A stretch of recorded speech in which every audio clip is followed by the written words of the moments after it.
50 করার পর আরও আগ্রাসী ব্যাটিং করলেন ঋষভ পান্ত ও শুভমান গিল। প্রায় প্রতি ওভারে বাউন্ডারি নিচ্ছেন দুই ভারতীয় ব্যাটার। মধ্যাহ্নবিরতিতে যাওয়ার আগে ভারতের লিড দাঁড়িয়েছে 432 রানে। আজ শনিবার চেন্নাই টেস্টের তৃতীয় দিনের প্রথম সেশনে ভারতের সংগ্রহ 28 ওভার ব্যাট করে কোনো উইকেট না হারিয়ে 124 রান। দ্বিতীয় ইনিংসে স্বাগতিকদের মোট রান 3 উইকেটে 205। অন্যদিকে এই সেশনে বাজে বোলিংয়ের সঙ্গে ক্যাচ মিসের মহড়া দেয় বাংলাদেশ। চতুর্থ উইকেটে পান্ত গিলের জুটি 138 রানের অপরাজিত জুটিতে বিরতিতে যায় ভারত। গতকাল শুক্রবার এই জুটিতেই দ্বিতীয় দিনের খেলা শেষ করেছিল স্বাগতিকরা। আজ 3 উইকেটে 81 রান নিয়ে তৃতীয় দিনের খেলা শুরু করে ভারত।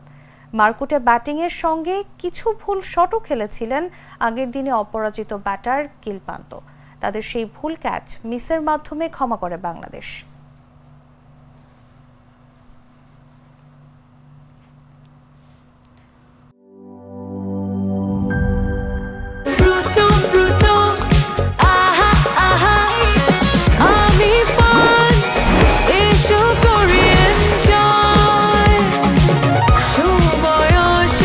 প্রাণ ফ্রুটো, সময় অসময় ফ্রুটোময়।